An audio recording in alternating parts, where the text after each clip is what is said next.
आप सभी को प्रणाम। सामूहिक स्वाध्याय का समय हो गया है। आप सभी शांत चित्त होकर बैठें, दोनों हाथ गोद में रख लें, नेत्र बंद। गायत्री महामंत्र हमारे साथ साथ दोहराएंगे।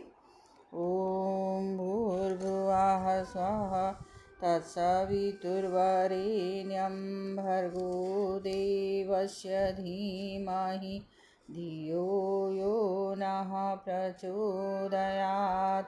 हमारा युग निर्माण सत्संकल्प।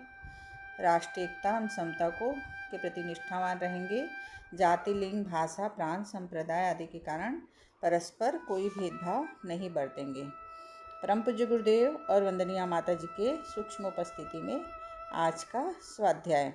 आज के स्वाध्याय में गुरुदेव वही पुष्चरण के बारे में आगे बता रहे हैं कि निरीक्षण परीक्षण किया जाए तो गायत्री महाविज्ञान और महामंत्र सर्वजनीन स्तर का बैठता है। उसकी जब पुनरावृत्ति करने से व्यक्तियों में संयमित स्तर की प्रतिभा उभरती है।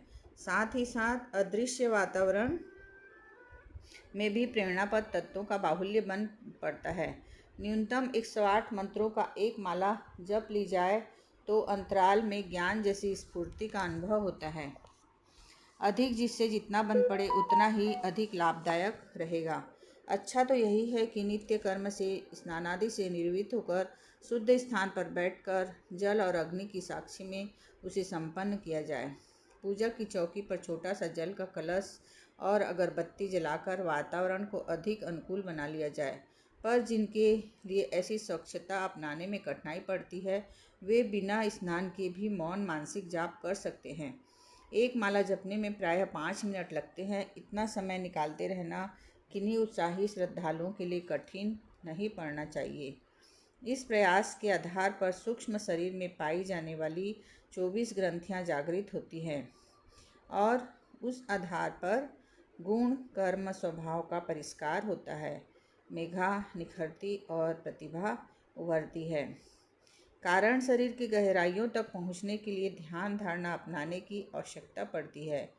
यूँ कई लोग अपने अपने इष्ट देवों का भी ध्यान करते हैं, पर आप्त अनुभवी जनों के प्रतिपादन और निजी प्रयोगों से यह जाना जा सकता है कि प्रातःकालीन सूर्य का ध्यान सर्वोत्तम है।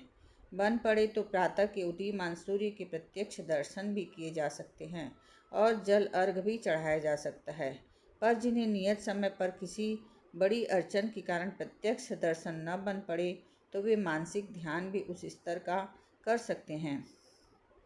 प्रभातकालीन अरुणाभ सविता का ध्यान दर्शन करने के साथ साथ यह धारणा भी करनी चाहिए कि दिव्य केंद्र से निश्रित होने वाली किरणें साधक के प्रत्यक्ष शरीर में, सूक्ष्म शरीर में, कारण शरीर में प्रवेश कर रही है और उन तीनों संस्थानों में प्रकाश भर रही है। साथ ही ऊर्जा, उष्णता और आभा स्तर की तेजस्विता का समावेश कर रही है। स्थूल शरीर में ओजस, सूक्ष्म शरीर में तेजस और कारण शरीर में वर्चस्व का उभार आ रहा है। अपने रोम रोम में, कण कण में सविता की ऊर्जा आभा ओतप्रोत हो रही है। व्यक्तित्व ओजस्वी, मनस्वी और तपस्वी बन रहा है। सविता और साधक आग और ईंधन की तरह परस्पर एकीभूत हो रहे हैं। आदान प्रदान का, समर्पण का और अनुग्रह का उपक्रम अनवरत रूप से चल रहा है। यह दैनिक साधना, यह जिनसे जितनी श्रद्धा और तत्परता के साथ बन पड़े वे इसे नित्य कर्म में एक अविच्छिन्न अंग के रूप में करते रहें। यह युग संधि की बेला है। 21वीं सदी के आगमन के पूर्व तक 20वीं सदी चलेगी। यह अंतिम चरण कितनी ही उथल पुथल से भरा हुआ होगा। इसमें प्रसव पीड़ा जैसी अनुभूति भी हो सकती है और नवजात शिशु के आगमन का उत्साहवर्धक समाचार भी मिल सकता है। जन्म और मरण के आदि और अंत वाले अवसर भी ऐसे ही उथल पुथल भरे होते हैं। रात्रि का समापन और प्रभात का आगमन संध्याकाल कहलाता है। उसमें साधारण क्रिया प्रक्रिया की अपेक्षा हर किसी को कुछ नए स्तर का क्रियाकलाप अपनाना पड़ता है। युग संधि में भी शांति कुंज की एक 12 वर्षीय योजना बनी है। इसमें 2 वर्ष बीत चुके हैं, 10 वर्ष शेष हैं। इस अवधि में एक आध्यात्मिक सामूहिक अनुष्ठान आरंभ किया गया है हर दिन 24 करोड़ गायत्री जप करने का। दूसरे के लिए यह लक्ष्य हिमालय जैसा भारी प्रतीत हो सकता है, पर अपने 24 लाख परिजन यदि एक माला गायत्री जप और सविता के ध्यान में 5-10 मिनट लगाते रहें तो इतने भर से संकल्पित साधना भली प्रकार से पूरी होती रहेगी। प्रचार विस्तार का क्रम तेजी से चल रहा है। इस साधना की पूर्णाहुति 1995 तथा 2000 में होगी, जिसमें न्यूनतम 1 करोड़ व्यक्ति सम्मिलित होंगे। इन सबको इस प्रथम चरण की पूर्णाहुतियाँ करके अगले नए सोपान में और भी अधिक श्रद्धा संवेदना के उत्साह और साहस के साथ प्रवेश करना होगा। इसलिए 2 पूर्णाहुतियों के आयोजन की व्यवस्था बनी है। यदि इतने लोगों का एकत्रीकरण एक जगह न बन सका तो उसे मिशन के द्वारा संचालित 2400 प्रज्ञा केंद्रों में विभाजित भी किया जा सकता है। पूर्णाहुति की इस विशालता का लक्ष्य यथावत रहेगा, पर उसे एक या अनेक स्थानों पर संपन्न करने की बात अवसर आने पर परिस्थितियों के अनुरूप ही निश्चित होगी। सामूहिकता की शक्ति से सभी परिचित हैं। भव्य भवन असंख्य ईंटों से मिलकर बनते हैं। अनेक धागे मिलकर कपड़ा बनता है।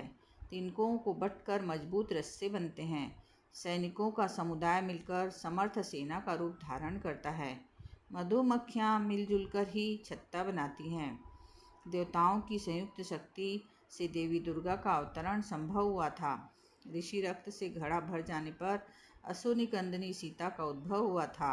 अणुओं से मिलकर यह दृश्य जगत निर्मित हुआ है। 9 अणुओं के अवतरण में भी बुद्ध के परिव्राजकों एवं गांधी के सत्याग्रहियों जैसा संगठन अभीष्ट होगा।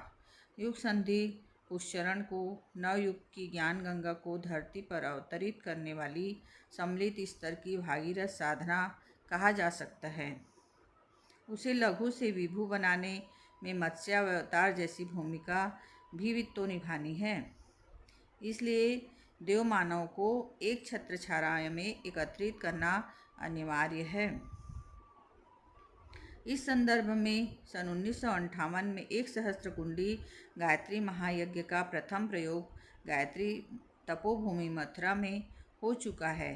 युग निर्माण योजना की सुविस्तृत रूपरेखा उसी अवसर पर बनी थी और तब से लेकर अब तक की अवधि में उसने नैतिक, बौद्धिक और सामाजिक क्षेत्रों में आश्चर्यजनक समझी जाने वाली क्रिया प्रक्रिया संपन्न की है।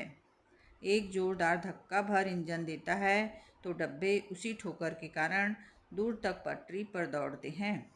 सन 1990 से लेकर 2000 तक प्रायः 10 वर्ष शेष हैं।